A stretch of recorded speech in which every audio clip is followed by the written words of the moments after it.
Flips here. Going to be discussing 3 games to play on Halloween. So each of these games I feel like are just perfect for the season, and we're going to be jumping right into them. First one is Fatal Frame 2. This is the director's cut, but honestly, you could play either version, this one or the PS2. They're both awesome. The plus side to the Xbox version is that it has FPS mode where you play in first person, which I think is actually a really awesome and unique way to play the game. But either one's fine because honestly, the game in general is just freaking amazing. It has the best atmosphere for a Fatal Frame game, in my opinion. It had the best controls, and the story was just also top notch, in my opinion. I think the game overall was just perfect. Um, I think it is one of those games, especially for Halloween, if you just sit down and you just played it through, which it's 5 to 6 hours. I think I did beat it once in 5 hours, or around 5 hours. You can. It's just a great game to play. Honestly, it's just absolutely wonderful. Um, you play as Mio and Mayu, and you go into the Lost Village, which was a village that disappeared on the night of a ceremony, and you get trapped there, and you find the Camera Obscura, which, if you don't know about Fatal Frame, the Camera Obscura is what you use to exorcise the spirits. And yes, you are attacking ghosts with this camera. Very awesome. If you happen to not know about the series, you really should check into it because the games are just amazing. Anyway, you're going to be fighting your way out of the village while also trying to figure out what happened there and dealing with the sacrifice, which is all I'm going to say about that. Definitely play the game. Next up is Eternal Darkness on the GameCube, a GameCube exclusive, mind you. Also, another awesome game to play on Halloween. Now, this one may be a little bit harder to find because it is only on the GameCube, and they never did like a re-release like digitally or anything. So, anyway, I think the game is just scary, downright scary. I played it as a kid when I was like 8 or 9, and I never actually been able to beat it because I get so far and then I get stuck, and then I kind of drop off and I don't continue. My fault. But honestly, it's the first game to have a sanity meter. If you know what a sanity meter is, you know what I'm talking about.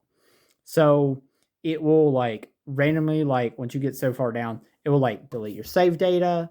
It will have your character like randomly like be cut in half, and like blood will pour all over the screen, and you'll see all kinds of things that you're not supposed to be seeing in the game, and it's just overall just amazing. I thought they did a fantastic job with that.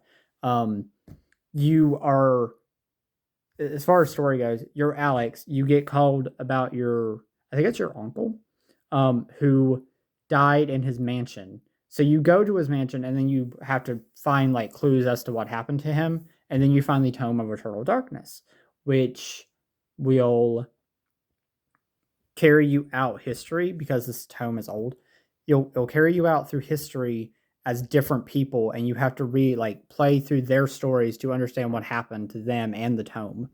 So honestly, it's just overall a great game. You get magic from the tome, by the way, which I think is just amazing.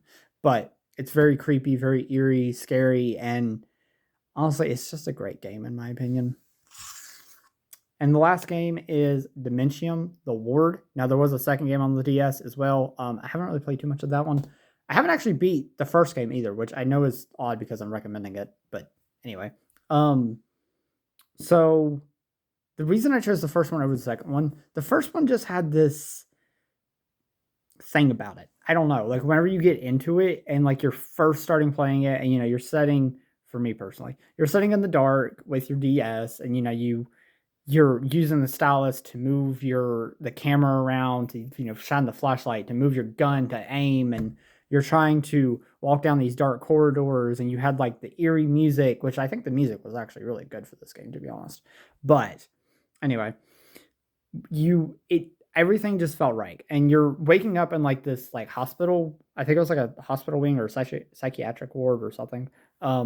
I can't really follow the story too well because there's not like, to me, there's not like a whole lot of story in it. It's just kind of more gameplay than anything. But anyway, honestly, It's a great game. If you don't know about Dementium, which it is kind of a pricey game to be honest, you should definitely look it up. There is a 3DS remaster of Dementium though, digitally, that may be worth checking into. But I definitely recommend checking. I definitely recommend checking out a video on Dementium, like gameplay wise, because I think it's something that is just great for Halloween. So, anyway, guys, that is it for this video. I hope you guys enjoyed. Maybe, by the way, this is not only like 3 games that you can play during Halloween. I'm just saying like these are some great games that you can play. I actually, if I had more time, which I've been kind of busy this month, I wanted to actually make a few of these videos with different games, but this is what we're getting at the moment. So anyway, hope you guys enjoyed, but make sure to drop a comment below. Maybe list some games that you think are great for the month or for the Halloween, and I just throw them at me. I'm happy to hear more suggestions. I'm happy to hear your opinions. I love it. So anyway, that's it. Make sure to hit that like button, comment, subscribe, and I'll catch y'all later. Peace out.